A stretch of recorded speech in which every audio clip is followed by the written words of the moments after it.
වේදනාව දැනෙන්නේ කැම නිසා නෙවෙයි, දත්වල සංවේදීතාවය නිසායි. විසඳුම නව සෙන්සිටිව් එක්ස්පර්ට් by සිග්නල්. තත්පර 30න් වේදනාවට සහනයක්. නැවත මතුවීම වැළැක්වීමට උපකාරී වේ. දත්වල සංවේදීතාවය නිසා ඇතිවන වේදනාව ඔබත් පරාජය කරන්න. නව සෙන්සිටිව් එක්ස්පර්ට් by සිග්නල්.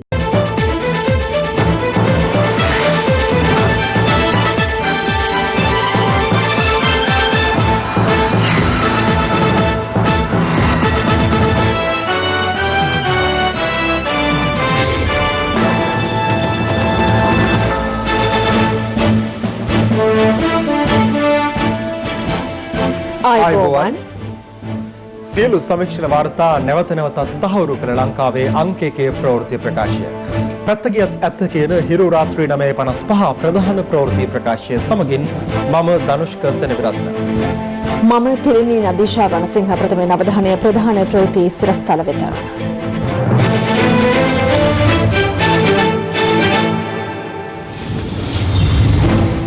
මෙරට පාතාලයේ ලොකුම ගිනි අවි ගබඩාව හෝමාගම පිටිපනින් සොයාගනී.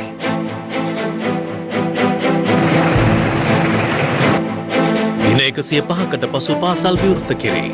ප්‍රසිද්ධ ස්ථානවල මුඛ ආවරණ නොපැළඳි 1217ක් ස්වයං නිරෝධායනයට. මූල්‍ය ආයතන ප්‍රධානීන් තැන්පත්කරුවන්ගේ මුදල් අවභාවිත කර ඇති බවට ජනපතිගෙන් චෝදනා. මේ සල්ලි ඇදලා ගෙවල් ගන්නවා, දීපොළ ගන්නවා. මේවා ඇත්තටම කුණු ගොඩවල් බවට පත් වෙලානේ. විනිසුරු පිළපිටියගේ නඩුවට වැඩ බලන පොලිස්පති වෙනුවෙන් පෙනී නොසිටින බව නීතිපති දන්වයි. සේර ඇල්ලෙන් නිම වූ ආදර කතාව.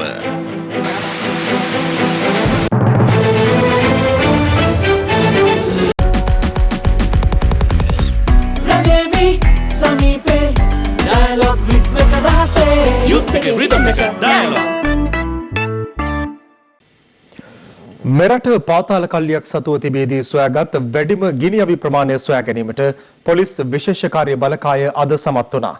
ඒ බන්ධනාගාරගතව සිටින සංවිධානාත්මක අපරාධ කල්ලි සමාජිකයෙකු වන කොස්කොඩ තාරක නැමැත්තාට අයත් බව කියන T56 ගිනි අවි 11ක් සහ T81 වර්ගයේ ගිනි අවියක් හෝමාගම පිටිපන ප්‍රදේශයේ සිදු කළ මෙහෙයුමකදී සොයා ගැනීමත් සමගයි.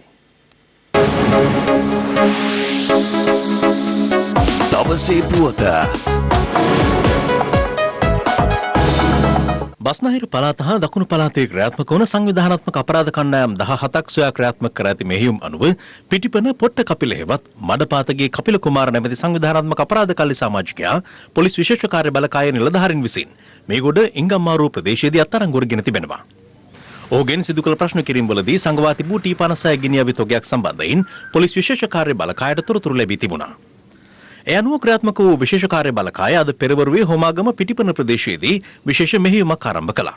එෙහිදී හෝමාගම පිටිපන ප්‍රදේශයේ පවත්වාගෙන යන ගෘහ භාණ්ඩ අලෙවිසලක සංගවා තිබියදී T56 ගිනි අවි 11ක් සහ T81 වර්ගයේ ගිනි අවියක් සිය බාරයට ගැනීමට පොලිස් විශේෂ කාර්ය බලකාය සමත් වුණා.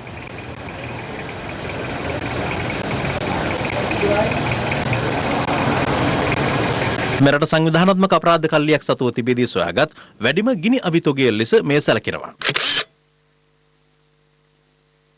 ගිනි අවි හමුවීමෙන් පසු එම ගොඩනැගිල්ලේ මහල් හතරම පොලිස් විශේෂ කාර්ය බලකාය සෝදිසි කිරීමට ලක් කළා.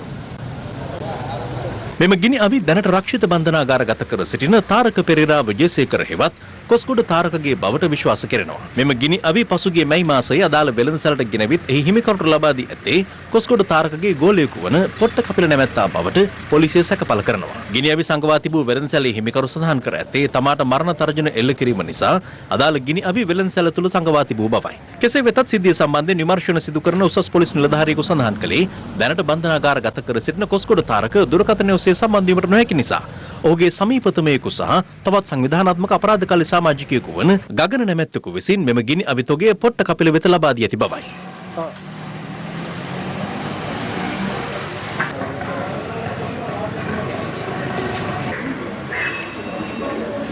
2018 වසරේ ජූනි 22 වෙනිදා මාතර නගරයේ පිහිටි ස්වර්ණාභරණ වෙළඳසලක් කොල්ල කෑම සඳහා කොස්කොඩ තාරක ඇතුළු පිරිසක් ගමන් කළ රථයේ පදවා ඇත්තේද පොට්ට කපිල විසින් බව පොලිසිය සඳහන් කළා. මෙම ගිනි අවි අදාළ ස්ථානයේ සංගවා තිබුණේ කුමන හේතුවකටද යන්න සහ මේවා රැගෙන ආවේ කුමන ප්‍රදේශයක සිටද යන්න සෙවීම සඳහා වැඩිදුර විමර්ශන ක්‍රියාත්මකයි. මේ අතර බන්ධනාගාරයේ තුල සිට මෙහෙයවනු ලැබූ සංවිධානාත්මක අපරාධ පාලනය කිරීමට සංග්‍රාමික යතුරුපැදි කණ්ඩායම් සහ හදිසි ප්‍රහාරක කණ්ඩායම් කොළඹට කැඳවා බස්නාහිර පළාතේ හඳුනාගත් කලාප 7ක මේ වන විට මෙහෙයුම් ආරම්භ කර ඇති බවද පොලිස් විශේෂ කාර්ය බළකාය පවසනවා. මෙතෙක් සිදු කළ මෙහෙයුම්වලදී බස්නාහිර පළාතේ ක්‍රියාත්මක වන සංවිධානාත්මක අපරාධ කල්ලි 5කට අයත් අපරාධකරුවන් 8 දෙනෙකු අවි ආයුධත් සමග අත්අඩංගුවට ගැනීමට පොලිස් විශේෂ කාර්ය බළකාය සමත් වුණා. කඩුවෙල ඉන්ද්‍ර නැමැති පාතාල නායකයාගේ කල්ලියේ සමාජිකයන් දෙදෙනෙකු හංවැල්ල ප්‍රදේශයේදී අත්අඩංගුවට පත් වූ අතර ඔවුන් සතුව තිබී කඩු 3ක්, සෙල්ලම් පිස්තෝලයක් සහ ගංජා තොගයක් සොයාගෙන තිබෙනවා. මේ අතර මතුගම ප්‍රදේශයේ ක්‍රියාත්මක පාතාල කල්ලියකට අයත් සමාජිකයන් දෙදෙනෙකු විශේෂ කාර්ය බළකාය මගින් මීට පෙර අත්අඩංගුවට ගත් අතර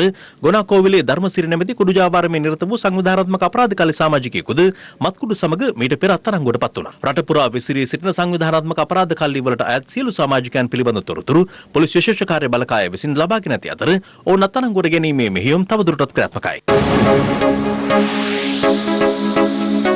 දවසේ පුවත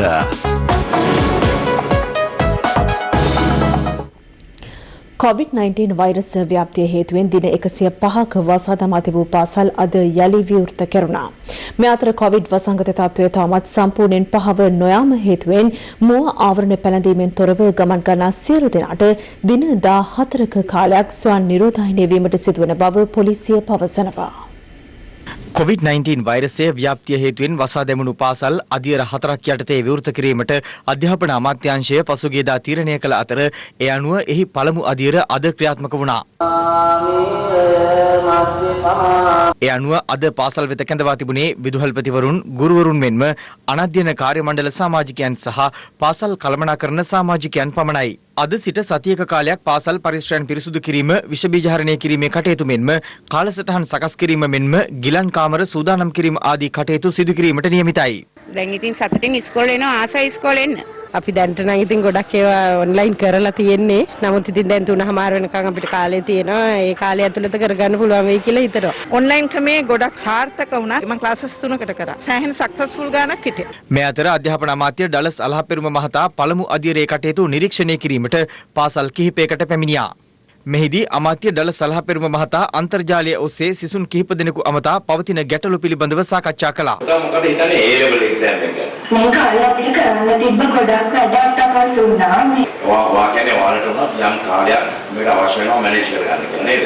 ඔයාලතුනේ මේ කියන්නේ මේ කාලේදී අපිට සාමාන්‍යයෙන් අවුරුද්දකදී එළවලමින් කරන වැඩ ප්‍රමාණයෙන් කොටසක් මග ඇරුණා. මුළු රටේම ඇඳිරි නීතිය ඉවත් වුණේ ඊයේ මධ්‍යම රාත්‍රියේ ඉඳලා. ඒ රට සංසුන් කියන එක සංඥාවක් නිකුත් වුණේ. පහුගිය මාස කිහිපේ අපේ දරුවෝ ඇත්තටම හිටියේ නිවාස අඩස්සියේ. මේක අපි ඊටාම මනවින් තේරුම් ගන්නට ඕන කාරණාවක් කියලා අපි විශ්වාස කරනවා. මාස 3කට පස්සේ ලබන සතියේ සඳුදා රටේ හැම තැනටම පාසලේ සීනුව නාද කරන සද්දය ඇහෙන්න පටන් ගනී. රටේ සුරක්ෂිතභාවය පිළිබඳව නැගෙන නාදය. මේ අතර COVID-19 ආසාදනය වී පූර්ණ සුවය ලැබූ සංඛ්‍යාව මේ වන විට 1678ක් බව වසංගත රෝග විද්‍යාංශය සඳහන් කළා. මේ අතර COVID-19 වසංගත තත්ත්වය තවමත් රටෙන් පහව ගොස් නොතිබීම හේතුවෙන් ඉන් ආරක්ෂා වීම සඳහා මුව ආවරණ පැළඳීම අනිවාර්යයෙන් සිදු කළ යුතු බව නියෝජ්‍ය පොලිස්පති දේශබන්දු තෙන්නකෝන් මහතා පවසනවා.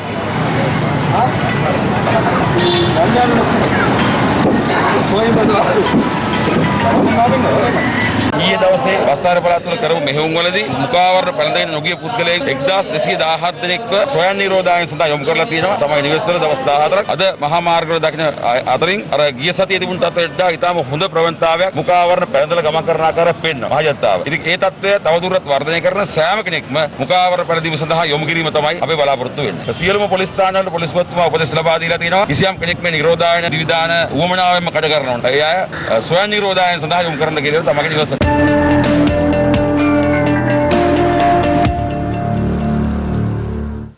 මූල්‍ය ආයතන ප්‍රධානීන් තැන්පත්කරුවන්ගේ මුදල් අයථා ලෙස භාවිත කිරීම නිසා තැන්පත්කරුවන් ගැටලු රැසකට මුහුණ පා ඇති බව ජනාධිපති ගෝඨාභය රාජපක්ෂ මහතා පවසනවා. ETI සහ ද ෆිනන්ස් තැන්පත්කරුවන්ට මුදල් ගෙවීම පිළිබඳ සොයා බැලීම සඳහා පැවති සාකච්ඡාවකදී ජනාධිපතිවරයා මේ බව සඳහන් කළා. මේ සල්ලි ඇදලා ගෙවල් ගන්නවා, දීපල ගන්නවා, අන්තිමට මේක කඩාගෙන වැටෙනවා. ඊට පස්සේ අපි මේවට විසඳුම් හොයන්නට ඕන දැන් ඇවිල්ලා. ජනාධිපතිවරයා වශයෙන් මට තියෙන්නේ වැඩි දෙනෙකුට වැඩි සහනයක් ලබා දෙන ක්‍රමයකට යන්නයි. නැත්තම් තවත් තරුණ තැනකට වැටෙන තත්යකට ගිහිල්ලා මට බෑ අවුරුදු ගානකට පස්සේ බැනුම් අහන්න මේක විසඳන්න තිබුණු වෙලාවේ අපිව අමාරුවේ දාලා කියන තැනකට එන්න බෑ. මම බලන්නේ මේ කුණු ගොඩවල් වලින් මේවා ඇත්තටම කුණු ගොඩවල් බවට පත් වෙලානේ. මේකක් විතරක් නෙවෙයිනේ. කීයකින් මේ වගේ ජනතාව අසීරු තත්ත්වයකට පත් කරලා තියෙනවද? මම හිතන්නේ මහ බැංකුව නියම නියාමනය ක්‍රමයක් මේවා පරීක්ෂා කරන ක්‍රමයක් ඉක්මනින්ම යොදන්න ඕන. සල්ලි වැරදි විදියට ආයතනවල ඉන්න ලොකු මිනිස්සු අවභාවිතා කිරීම හින්දා තමයි මේ තත්ත්වයකටපත් වෙන්නේ. ගෝඨාභය රාජපක්ෂ මහතා මෙරට ජනාධිපතිවරයා ලෙස පත් කර ගැනීමට ජනතාවගත් තීරණය නිවැරදි එකක් බව සජිත් ප්‍රේමදාස මහතා සිදු කරන ප්‍රකාශවලින් මනාවට පිළිඹු වන බව මහින්ද රාජපක්ෂ මහතා පවසනවා. අග්‍රාමාත්‍යවරයා ඒ බව සඳහන් කළේ අද පෙරවරුවේ ශ්‍රී ලංකා පොදු ජන පෙරමුණේ මුස්ලිම් සම්මේලනය අමතමින්. ශ්‍රී ලංකා පොදුජන පෙරමුණේ මුස්ලිම් සම්මේලනය අද පෙරවරුවේ කොළඹදී පැවැත්වුණේ අග්‍රාමාත්‍ය මහින්ද රාජපක්ෂ මහතාගේ ප්‍රධානත්වයෙන්. බුද්ධි වාර්තා 97යි 98ක් විතර සිකියුරිටි කවුන්සිල් එකට ලබා දීලා තියෙද්දි උඩ බලාගෙන බෝම්බ පුපුරන්න ඉඩ දුන්නේ ඒ යහපාලන ආණ්ඩුව. අද මුස්ලිම් ජනතාව යම්කිසි බියකින් සැකයකින් තනිකමකින් පෙළෙනවා නම් ඒකට වග කියන්නට ඕන ඔය මුස්ලිම් ජනතාවගේ නායකයෝ කියන අයමයි කියන එක මම මුලින්ම කියන්නට ඕන. ගරු ගෝඨාභය රාජපක්ෂ මැතිතුමා වෙනුවෙන් අපි පෙනී ඉන්නකොට මිනිස්සු අපේ විවිධ අපහාස උපහාස කරා. එතුමා ආවොත් මේ රටේ මුස්ලිම් මිනිස්සුන්ට මහා බිල්ලෙක් නැහුවා. මේ රටේ මුස්ලිම් මිනිස්සුන්ට පාරේ යන්න බැරි වෙයි. ඩිස්ටන්ස් ටික කරගන්න බැරි වෙයි. නමුත් දැන් මාස 8ක් ගිහිල්ලා තියෙනවා. අපිට බය නැතුව කියන්නට පුළුවන් මිත්‍රවරුනි, ඉතාමත්ම සාමකාමී රටක් එතුමා නිර්මාණය කරලා තියෙනවා. අපි බලන්න ඕනේ එවැනි ජාතික නායකත්වයක්. පොඩි බෝල වලට කොටු වලට සීමා වෙච්ච නායකත්වයක් නෙවෙයි. මතයක් තියෙනවා කොමුණක් පසුගිය වතාවේදී වැඩි සහයෝගයක් අපිට ලැබුණේ නැහැ කියලා. නමුත් අපි මතක් කරන්න ඕන සහයෝගය දෙන පිරිසක් අපිට හිටියා. නැත්තේ නෑ. ඒ කාලයක් කතාවක් තිබුණනේ. අපිට බුරියානි ඡන්දය අලියට ගියා. දැන් අපිට බුරියානිත් හම්බ වෙනවා ඡන්දෙත් හම්බ වෙනවා. සමුනාසියට මම කියන්න ඕන නෑ. රිෂාඩ්ලට බෑග් එකේ සරම දාගෙන තමයි පුත්තලමට ආවේ. ඉතින් දැන් නම් බෑග් එක නෙවෙයි ලොරි ගණන් වලින් තමයි ඇඳුම් ගෙනියන්න තියෙන්නේ. ඉතින් අපි මුස්ලිම් ජනතාවගේ අයිතිවාසිකම් රැකගන්න, ඔවුන්ගේ ගෞරවය රැකගන්න අපි කටයුතු කරා. රිෂාඩ්ටත් වඩා දැන් මේ දවස්වල මේ රවුෆ් වගීම් තමයි කතා කරන්නේ. ඉතින් රවුෆ් වගීම් කතා කරන දේවල් ගැන අහන්න ඕන තමුන්නාසලා දෙපාරක් හිතලා බොරු මත ඉදිරිපත් කරලා රට නොමග යවන එක මම හිතන්නේ තරම් හොඳ කාර්යයක් නෙවෙයි. ජනාධිපතිවරයා ඉන්න දේශපාලන පක්ෂයට මේ පාර ඡන්දේ පාවිච්චි කරලා ජයග්‍රහණය කරවන්න දැන් සජිත් නම් කියනවා මේ මටත් පුළුවන් ගෝඨාභයත් එක්ක වැඩ කරන්න කියලා. ඉතින් එහෙම ගියේ තමයි ඇවිදින්නේ. ඉතින් ඒකෙන්ම පේනවා ගෝඨාභෙන් ජයග්‍රහණය කරපු එක මේ රටේ ජනතාව කරපු හරි ක්‍රියාවක් කියලා. මම හිතන්නේ ප්‍රේමදාස මහත්තයාට වඩා හොඳට අපිට හොඳට කිට්ටුවෙන් වැඩ කරන්න පුළුවන් කියලා අපි විශ්වාස කරනවා. තම රජයක් යටතේ විනායකමූර්ති මුරලිදරන් හෙවත් කරුණා අම්මා නීති හමුවට ගෙනෙන බව සමගි ජනබලවේගයේ නායක සජිත් ප්‍රේමදාස මහතා පවසනවා. ඔහු මේ බව සඳහන් කළේ අද කොළඹ පැවති එක්සත් ජාතික ස්වයං රැකියා වෙළඳ ව්‍යාපාරිකයන්ගේ සංගමයේ නියෝජිත හමුවක් අමතමින්. මගේ පියාගේ අමාත්‍යංශයෙන් මට දුන්නේ 6න් 1යි. අගෝස්තු 5 වෙනිදා මහමැතිවරණ ජයග්‍රහණයත් සමග අගමැතිවරයා යටතට ඒ අමාත්‍යංශය අරගෙන නිවාස ප්‍රශ්නය විසඳීම උදෙසා ඓතිහාසික විප්ලවීය නිවාස සංවර්ධන වැඩසටහනක් මම දියත් කරනවා. මිත්‍රවරුනි, අපේ ලේනහරවල තිබෙනවා, ඇට මිදුළුවල තිබෙනවා සජිත් ප්‍රේමදාස මේ රටේ සෑම ස්වයං රැකියා ලාභියෙක්ම පණටත් වැඩිය රකින්න. දැන් මට අහන්නට ලැබෙනවා ඔය කරුණා කියන හිටපු ත්‍රස්තවාදියා කියනවලු ඕනම කෙනෙකුට ඕන දෙයක් මැතිවරණ වේදිකාවේ කියන්න පුළුවන්. ඒකට මැතිවරණ කොමිසම අවසරය දීලා. එහෙම කිසිම අවසරයක් කවුරුත් දීලා නැහැ. මම අහන්න කැමති 69 ලක්ෂයක් පොහොට්ටුවට ඡන්දෙ දුන්නු මේ රටේ ජනතාවගේ. තමුන්නාන්සලා අනුමත කරනවද කරුණ අම්මාන්ගේ ඒ හමුදාවේ 3000ක් මරුමුවට පත් කරයි කියලා මහා ලොකු උජාරුවෙන් කරපු ප්‍රකාශය. පොහොට්ටුව කෙසේ වෙතත් අපි රාජ්‍ය බලය ලබා ගන්නකොට කරුණාව නීතිය හමුවට ගෙනෙනවාමයි කියලා මම මේ අවස්ථාවේ කියන්න කැමතියි. අද මට පුදුම සතුටක්. එක්සත් ජාතික ස්වයං රැකියා වෙළඳ ව්‍යාපාරිකින්ගේ සංගමය දැන් සමගි ජන බලවේග ස්වයං රැකියා සංගමයේ බවට පත් වෙලා තිබෙනවා. හැබැයි ඔය නම වෙනස් කරන්න එපා. ඇයි 5 වෙනි දැන් පස්සේ මේ නමත් අර වගකීමත් මම බාර ගන්නවා. ඒකද මේව වෙනස් කරන්න යන්නේ. MCC ගිවිසුම සමාලෝචනය කිරීමට පත් කළ ජනාධිපති කමිටුවේ වාර්තාව තරයේ ප්‍රතික්ෂේප කරන බව එක්සත් ජාතික පක්ෂය පවසනවා. නිවේදනයක් නිකුත් කරමින් මේ පක්ෂය පෙන්වා දෙන්නේ අදාළ කමිටු වාර්තාවෙන් පසුගිය රජය වෙත නගා ඇති චෝදනාද ප්‍රතික්ෂේප කරන බවයි. එක්සත් ජාතික පක්ෂයේ නිකුත් කළ නිවේදනයේ දැක්වෙන්නේ මාධ්‍ය වාර්තාවලට අනුව 2017 සහ 2018 යන වර්ෂවලදී MCC ගිවිසුම සමග ගිවිසුම් දෙකක් අත්සන් කිරීමෙන් පසු එවකට පැවති රජය වෙත ඇමරිකානු ඩොලර් මිලියන 10ක් ලබා දී ඇති බවට මහාචාර්ය ලලිතසිරි ගුණරුවන්ගේ වාර්තාවෙන් චෝදනා කෙරෙන බවයි. එහෙත් මෙම මූල්‍ය කටයුතු පිළිබඳ කිසිදු වාර්තාවක් මුදල් අමාත්‍යාංශයේ නොමැති බවට අදාළ කමිටු වාර්තාවේ සඳහන් කර ඇති බව එක්සත් ජාතික පක්ෂයේ නිකුත් කළ එම නිවේදනයේ සඳහන්. මෙරට ඇමරිකානු තානාපති කාර්යාලය ශ්‍රී ලංකා රජයට කිසිදු මුදලක් නිදහස් කර නොමැති බව ප්‍රකාශ කර ඇති අතර රජය වෙත MCC විසින් මුදල් නිදහස් කර ඇති චෝදනාව තරයේ ප්‍රතික්ෂේප කරන බවද එක්සත් ජාතික පක්ෂය නිකුත් කළ එම නිවේදනයේ දැක්වෙනවා.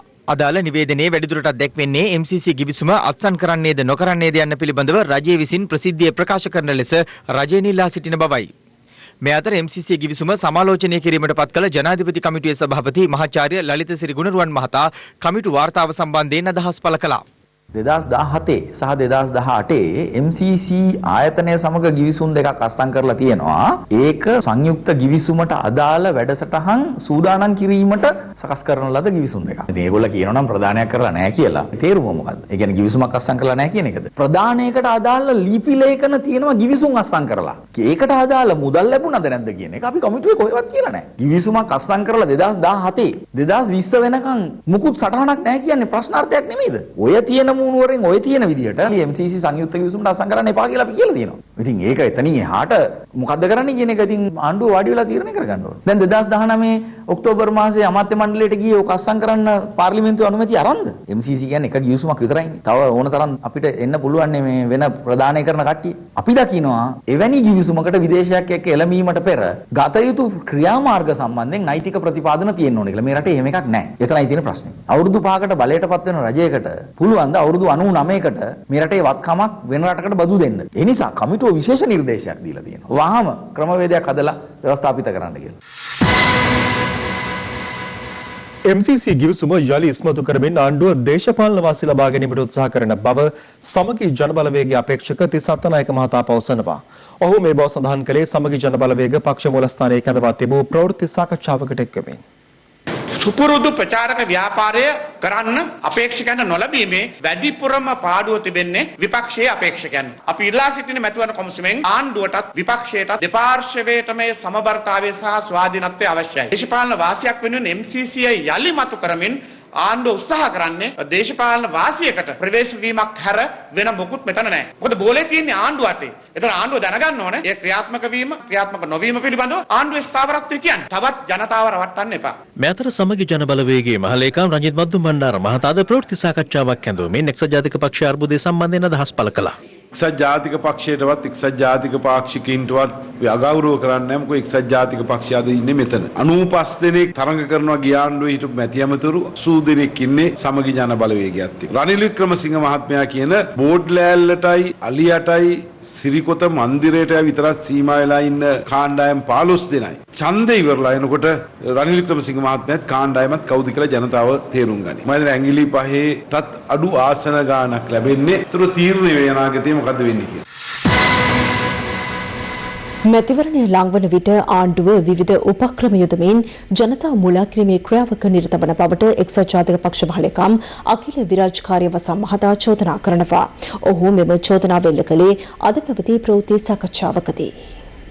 ආණ්ඩුව මේ දවස්වල නියම රංගනයක යෙදෙමින් පවතින. දැන් MCC කිවිසුම නැවත ඇවිල්ලා. ගිය සැරේ ජනාධිපතිවරණයට ඔන්න මෙන්න කියලා තියෙද්දි මේක මහා පාවදීමක් ලෙස එළියට ආවා. රටේ ජනතාව කොරෝනා වලින් මැරෙයි කියන එක නෙමෙයි ප්‍රශ්නේ තියෙන්නේ. බඩගින්න මැරෙන්න යනවාද? ලබා දුන්න රුපියල් 5000ක් දුන්නේ දේශපාලනීකරණය. ඒක ලැබියුත්තන්ට නෙමෙයි සමාජයෙන් වල දුන්නේ. දැන් ආණ්ඩුවට මේ හැම එකම පාරවලල්ලක් වෙලා තියෙනවා. නිදිපෙති දීලා නිදි කරවල හරි කොහොමද ඡන්දේ ගන්න අන්තිම දවසට කියන එකයි ආණ්ඩුව කල්පනා කරමින් ඉන්නේ. ඒ නිසා අපි මේ රටේ ජනතාවට නැවත කියනවා ඇන්දෙන්න එපා. කරපු කමිටුවේ වාර්තාව ඉදිරිපත් වුණාට පස්සේ තමයි ඔබතුමා කියන්නේ මේ කමිටුව පශ්චාත්ගාමී කමිටුව අවුල් කියලා. පාසල් වල ළමයෙකුටත් පේනවා මේ කමිටුව දැම්මේ මේක සාධාරණීකරණය කරන්න. මම ආණ්ඩුවට අභියෝග කරනවා. අද මේ ඡන්දෙට ඉස්සෙල්ලා මේ MCC ගිවිසුම අපි ඉදිරියට ගෙනියන්නෙත් නැහැ. ඒ වගේම මේ MCC ගිවිසුම පුච්චලා දානවා කියලා ආණ්ඩුව ප්‍රකාශයක් කළ යුතුයි. සමගි ජන බලවේගයේ දිගින් දිගට ප්‍රකාශ කරනවා අගෝස්තු 6 වෙනිදා එක්සත් ජාතික පක්ෂ මූලස්ථානය අල්ලනවා කියලා. අපි දන්නවා ඔය හැමෝගෙම තරාතිරම සයිස් එක දැන් මේ විහිළු කරලා හරියන්නේ නැහනේ. ඔය හැම චරිතයක්ම චරිතුනේ එක්සත් ජාතික පක්ෂයේ හින්දා. උත්තරාධිකාරී මණ්ඩලයේ ඇතුළේදී අර කරඬුව ගෙනියන අලියා එක්ක ඉන්නවා. ගමට ගියාම වල්ලි අලියා එක්ක ඉන්නවා. රටේ ජනතාවගේ මුදල් සූරා කන මූල්‍ය සමාගම්වල අවිධිමත් ක්‍රියා නතර කිරීමට ඉදිරියේදී පත්වන ආණ්ඩුවෙන් කටයුතු කරන බව මහාචාර්ය ජී.එල්. පීරිස් මහතා පවසනවා. ඔහු මේ බව සඳහන් කළේ අද පැවති ප්‍රවෘත්ති සාකච්ඡාවකට එක් වෙමින්. රටේ අහිංසක ජනතාව සූරා කන මූල්‍ය සමාගම් ඒ අයගේ හිතුවක්කාර වැඩපිළිවෙල වහාම නතර කිරීමට අපි ශක්තිමත් නීතිමය පියවර ගන්නවා. ජනතාවගේ ඒ තැන්පත් මුදල් වැරදි විදියට Tamanගේම පසුම්බි පිරවීමට වැඩ කටයුතු කරන ඒ සමාගම්වල අයිතිකරුවන් හා අධ්‍යක්ෂකවරුන්ට විරුද්ධව දණ්ඩ නීති සංග්‍රහය සංශෝධනය කළා. සාපරාධී චෝදනා ඉදිරිපත් කළා. ඒ අය බන්ධනාගාරගත කරලා ජනතාවට අවශ්‍ය වන්දිය ලබා දීමේ වැඩපිළිවෙලකුත් අපි ඉතාමත් ඉක්මනින් දියත් කරන බවට අපි පැහැදිලි ප්‍රකාශයක් කරනවා. අපි අගෝස්තු 5 වෙනිදා බලයට පත් කරන්නේ සංවේදී රජය. ජනතාවගේ අවශ්‍යතාවලට ඇහුම්කන් දෙන රජය. MCC ගිවිසුම සම්බන්ධයෙන් සමාලෝචන කමිටු වාර්තාව එළිදැක්ුණා. තුමන්ලා කලින් කිව්වේ මේ ගිවිසුම අත්සන් කරන්නේ නැහැ කියලා. දැන් කියන්නේ මේක ගැන සලකා බලනවා කියලා. ඒ කියන්නේ කිසිම සැක සංකාවක් නැහැ. වාර්තාවක් ඉල්ලනවා නම් වාර්තාව ලැබුණාන් පස්සේ වාර්තාව කියවන්න. MCC ගිවිසුම අත්සන් කිරීමට 3/2ක බලයක් අපි ඉල්ලනවා කියන එකේ කිසිම සත්‍යයක් නැහැ. ඇල්කොහොල් අඩංගු හෑන්ඩ් සැනිටයිසර් භාවිත කරන්න. ලෙඩ රෝග ඇති කරන විෂ බීජවලට එරෙහිව සටන් කරන්න. හඳුන්වා දීමේ මිල රුපියල් 350යි. පාස්කු ප්‍රහාරය සම්බන්ධයෙන් ජාතික බුද්ධි ප්‍රධානී සිසිර මෙන්ඩිස් විසින් ලබා තිබූ පූර්ව දැනුවත් කිරීමේ ලිපිය කෙරෙහි එවක පොලිස්පති පූජිත් ජයසුන්දර ක්‍රියා කර ඇත්තේ සරල අපරාධයකදී මෙන් බව රාජ්‍ය බුද්ධි සේවයේ හිටපු අධ්‍යක්ෂ කීර්ති ගජනායක මහතා පවසනවා. ඔහු මේ අදහස් පළ කළේ පාස්කු ප්‍රහාරය පිළිබඳ විමර්ශනය කරන ජනාධිපති කොමිසම හමුවේ අද සාක්ෂි ලබා දුන් අවස්ථාවේදී. පාස්කු ප්‍රහාරය පිළිබඳ විමර්ශනය කරන ජනාධිපති කොමිසම හමුවේ සාක්ෂි ලබා දීම සඳහා අද කැඳවා තිබුණේ 2003 වසරේ සිට 2011 දක්වා රාජ්‍ය බුද්ධි සේවයේ අධ්‍යක්ෂ ධුරය දැරූ විශ්‍රාමික ජ්‍යෙෂ්ඨ නියෝජ්‍ය පොලිස්පති කීර්ති ගජනායක මහතායි. මෙහිදී රජයේ ජ්‍යෙෂ්ඨ අධිනීතිඥවරයා විසින් පාස්කු ප්‍රහාරය සම්බන්ධයෙන් ජ්‍යෙෂ්ඨ නිලධාරීන් අතර හුවමාරු වී තිබූ පූර්ව දැනුවත් කිරීමේ ලේඛන සාක්ෂිකරුට පෙන්වා සිටියා. එහිදී පළමුව පෙන්වා සිටියේ එවක ජාතික බුද්ධි ප්‍රධානී සිසිර මෙන්ඩිස් මහතා විසින් එවක පොලිස්පති පූජිත් ජයසුන්දර වෙත එවා තිබූ ලිපිය වන අතර එහි ඇතුළත් වූ අයිස් ඔන්ලි යන්නෙන් කුමක් අදහස් වන්නේ දැයි විමසා සිටියා. ඊට පිළිතුරු දුන් සාක්ෂිකරු සඳහන් කළේ අතිශය රහසිගත තොරතුරක් නිශ්චිතවම එක් පුද්ගලයෙකු වෙත යොමු කරන ලිපියක එලෙස අයිසොන්ලි ලෙස සලකුණු කරන බවයි. එවැනි සටහනක් ඇතුළත් වූ ලිපියක් ලැබුණේ නම් එහි අන්තර්ගතය උපුටා දක්වමින් තවත් ලිපියක් සකස් කිරීම පමණක් සිදු කළ යුතු අතර තමන්ට ලද ලිපිය එම අවස්ථාවේදීම විනාශ කළ යුතු බවද සාක්ෂිකරු වැඩිදුරටත් සඳහන් කළා. මෙහිදී රජයේ ජ්‍යෙෂ්ඨ අධිනීතිඥවරයා විසින් අදාළ ලිපියෙහිම එවක පොලිස්පති පූජිත් ජයසුන්දර විසින් යොදා තිබුණු FNA හෙවත් for necessary action යන යෙදුම සම්බන්ධයෙන් ප්‍රශ්න කළා. සාක්ෂිකරු එහිදී සඳහන් කළේ තම අත්දැකීම අනුව මෙවන් වටිනා බුද්ධි තොරතුරක් අන්තර්ගත වූ ලිපියෙහි for necessary action යන්න කිසිසේත් සඳහන් කළ යුතු නොවන බවයි. සාමාන්‍යයෙන් එම යෙදුම පොලිස් දෙපාර්තමේන්තුව තුළ අතිශය සුලභව භාවිත වන බවත් සරල හා සුළු අපරාධවලදී මෙම යෙදුම වැඩි වශයෙන් භාවිත කරන බවත් හිටපු රාජ්‍ය බුද්ධි අධ්‍යක්ෂවරයා සඳහන් කළා. සාක්ෂිකරු වැඩිදුරටත් පෙන්වා දුන්නේ FNA යන යෙදුම නිසා මෙවන් වටිනා සහ සංවේදී රහසිගත බුද්ධි තොරතුර අවතක්සේරුවට ලක් කර ඇති බවයි. මෙවැනි තොරතුරක නිශ්චිත හෝ අවිනිශ්චිත භාවයේ සෙවීමට වඩා ප්‍රහාරය වළක්වා ගැනීමට කටයුතු කිරීම පොලිස්පතිවරයාගේ වගකීම බවත් පූජිත් ජයසුන්දර මහතා විසින් එවැන්නක් සිදු කිරීම හෝ නිශ්චිත තොරතුරක් ලබා දී මේ සම්බන්ධයෙන් සාකච්ඡාවක් පවා සිදු කර නොතිබූ බවත් සාක්ෂිකරු සඳහන් කළා. කොමිසම මෙහිදී සාක්ෂිකරුගෙන් විමසුවේ පූර්ව තොරතුරු ඇතුළත් ලිපියෙහි තවදුරටත් රහසිගතව පරීක්ෂණ කෙරමින් පවතී යන්න සඳහන් වීමෙන් මුල් බුද්ධි තොරතුරට හානියක් වී ඇද්ද යන්නයි. එහිදී සාක්ෂිකරු පැවසුවේ මෙම ලිපිය ලැබෙන විටත් මාවනැල්ල බුදු පිළිමවලට හානි කිරීම, වනාතවිල්ලුවෙන් පුපුරණ ද්‍රව්‍ය තොග සොයා ගැනීම ආදී කටයුතු වලට සහරාන් හෂීම් ප්‍රමුඛ ත්‍රස්තීන් සම්බන්ධ බවට තොරතුරු රාජ්‍ය බුද්ධි සේවය සතුව තිබී ඇතත් පූර්ව තොරතුරු ඇතුළත් ලිපියෙහි ඔහුගේ නම් පමණක් ඇතුළත් කර ඉහත කී සිද්ධීන් ගැන සඳහන් කර නොතිබීමද මෙහි අඩුපාඩුවක් ලෙස හඳුනාගත හැකි බවයි. එම තොරතුරු තර්කානුකූලව ගලපා සෙසු නිලධාරීන්ට යොමු කළ යුත්තේ රාජ්‍ය බුද්ධි ප්‍රධානියා විසින් බවත් ඔහු එලෙස සිදු කර තිබුණේ නම් පාස්කු ප්‍රහාරය වළක්වා ගැනීමට හැකියාව පැවති බවත් සාක්ෂිකරු කොමිසමට පැවසුවා. උණුසුම් වන දේශපාලන වේදිකාවේ පක්ෂ විපක්ෂ දේශපාලඥයන් පළ කළ අදහස් කිහිපයක් වෙතයි දැන් අවධානය.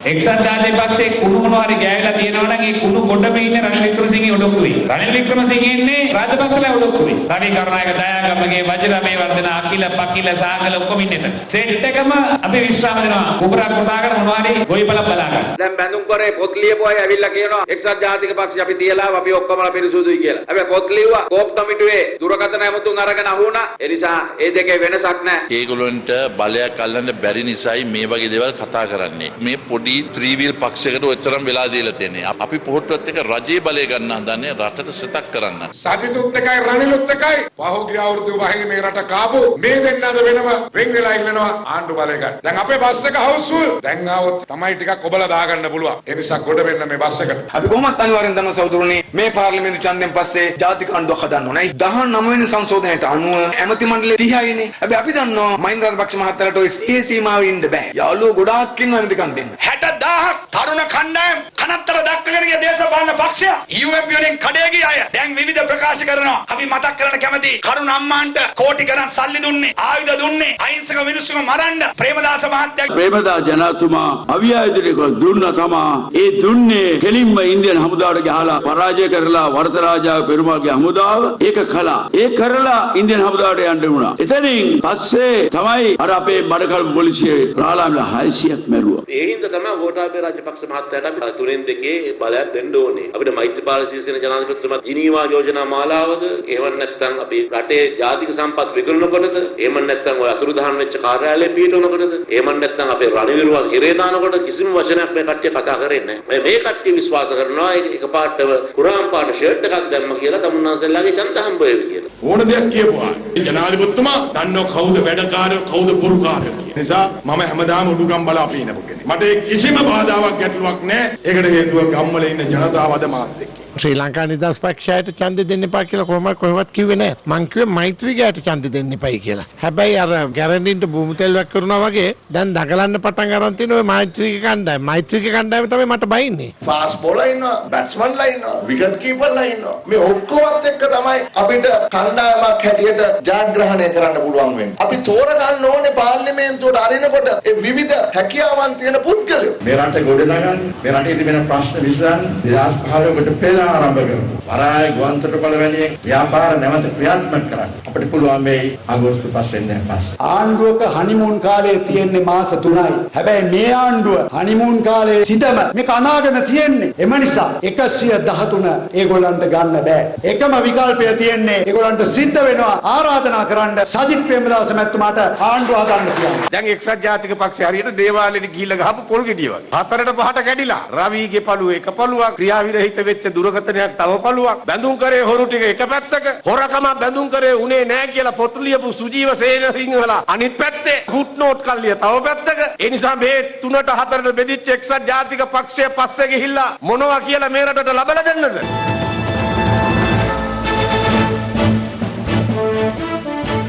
විවාහය කියන්නේ ජීවිතය ඉතවත් ඉදිරියට ගෙන යන සුන්දර පියවරක්. ඒ ගමන යන්නටත් මත්තෙන් සිය නොසලකිල්ල නිසා ජීවිතෙන් සමුගන්නට වුවහොත් එය කොතරම් අවාසනාවන්ත වේද.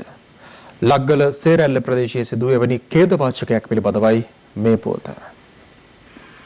ලබන ජූලි මාස විවාහ වීමට නියමිත වයස අවුරුදු 27 සහ 20 වයසේ පසුවන ශිරන්ත සංචය සහ දිල්මි මදුෂිකා ඊයේ පසරු 4ට පමණ සිය දෙමාපියන්ද සමග කුරුණෑගල සිට ලග්ගල සේර ඇල්ලට පැමිණ තිබුණේ විවාහ උත්සවයට පෙර ඡායාරූපගත කිරීමේ කටයුතු සඳහායි. නමුත් ඡායාරූප ගන්න අවස්ථාවේදී පයලිසා තරුණයා සහ තරුණිය ඊට ඇද වැටී තිබෙනවා. එහිදී එම ස්ථානයේ සිටි අයෙකු විසින් තරුණිය බේරා ගැනීමට කටයුතු කළත් තරුණයා ඉතා ගැඹුරු සේර ඇල්ලේ සැඟව ගියා. අය ෆොටෝ එකක් ගහන්න අර වතුර පාර ගලා අයින් හිටියේ. අයින්දල වතුර පාරක් ගහන්න කිව්වා. එතනින් අක්කා එල්ලෙස්සුවා. ඒකට අයියා අල්ලගත්තා අයියත් එක්ක මැදිලා ගියා. බේර ගන්න උත්සාහ කරා ඊට පස්සේ අයියා පැන්නා. අයියා පණීති ඊට පස්සේ මේ නැන්දයි අක්කයි පැන්නා. ඊට පස්සේ අයියේ තේ දෙන්න බේරගත්තා. පොඩ්ඩක් වෙලා අයියාට පස්සේ අයියා කෙනෙක් ඇවිල්ලා පැනලා අක්කයි අයියා ගිලෙන්න යද්දි අක්කා බේරගත්තා. අයියා එහෙම ඇල ළඟට ගියාට පස්සේ උඩ ෆොටෝ වගේ ගෑවා ගාලා අවසාන ෆොටෝ එක ගන්න වතුරට බැස්සා. බහිනකොට අයියා අපි දෙන්නම ඇදිලා ගියා වල ඇතුළට. අයියා ඇතුළට ගිහිල්ලා මාව ගොඩ අරගෙන මං ඉච්චරයි දාන්නේ මට මතක නැහැ. අයියා ගන්න කවුරුත් බැස්සේ නැහැ. දුව බඳින්න ඉන්න කෙනා අපිට මාසේ 17 වෙනින් එක මේ ෂූට් එකට ෆොටෝ ගන්න ගියා.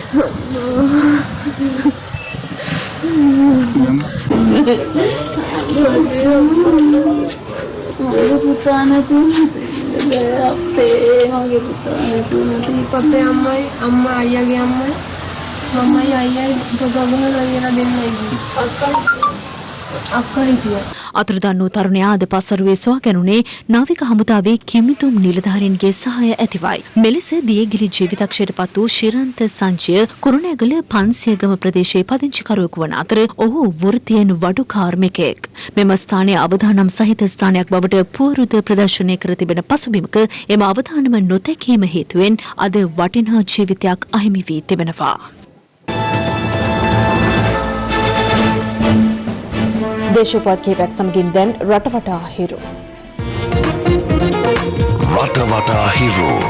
වැඩතහනමකට ලක්ව සිටින මහාධිකරණ විනිසුරු ගිහන් පිළපිටිය විසින් ඉදිරිපත් කර ඇති රීඩ් පෙට්සම විභාගයේදී වැඩබලන පොලිස්පතිවරයා වෙනුවෙන් තමාට පෙනී සිටිය නොහැකි බව නීතිපතිවරයා දන්වා ඇතැයි නීතිපතිවරයාගේ සම්බන්ධීකරණ නිලධාරිණී රජයේ අධිනීතිඥ නිශාරා ජයරත්න මෙනවිය සඳහන් කළා. වැඩතහනමට ලක්ව සිටින මහාධිකරණ විනිසුරු සම්බන්ධයෙන් වරෙන්තුවක් ලබා ගැනීමට කටයුතු කරන ලෙස උපදෙස් ලබා දී තිබියදී ඒ සම්බන්ධයෙන් දිගින් දිගටම අපොහොසත් වීම නිසා නීතිපතිවරයාට අපරාධ ඉතිහාසයේ ප්‍රථම වතාවට පොලිස් දෙපාර්තමේන්තුවේ දායකත්වය නොමැතිව කරුණු වාර්තා කිරීමට සිදු වුණා. නීතිපති උපදෙස් සම්බන්ධයෙන් කටයුතු නොකිරීමට කිසිම හේතුවක් හෝ පැහැදිලි කිරීමක් මේ දක්වා ලබා දී නොමැති බවටත් වැඩිදුරටත් සඳහන් කළ යුතුයි. මොරගහේන බෙරකැටිය ප්‍රදේශයේදී ලොරි රථයක් පෞද්ගලික බස් රථයකට ඉස්සර කිරීමට යාමේදී ලොරි රථය බස් රථයේ ගැටී සිදු වූ අනතුරකින් ලොරි රථයේ ඉදිරිපස අසුන්ගෙන සිටි පුද්ගලයෙකු ජීවිතක්ෂයට පත් වුණා. රටවටා හිරු. හිරු රාත්‍රී 9:55 ප්‍රධාන ප්‍රවෘත්ති ප්‍රකාශයෙන් නිමවට පත්වනවා. පැත්ත නොගත් ඇත දැනගැනීමේ අයිතිය තවදුරටත් අහුරු කර ගැනීමට ඔබගේ ජංගම දුරකථන ජාලය අනුවතිරේ දිස්වන පරිදි හිරු ප්‍රවෘත්ති SMS සේවාව සක්‍රිය කරගන්න. මධ්‍යහන පොත් ප්‍රකාශයත් සමගින් හෙට යලිත් හමුවෙමු. සුබ රාත්‍රියක්.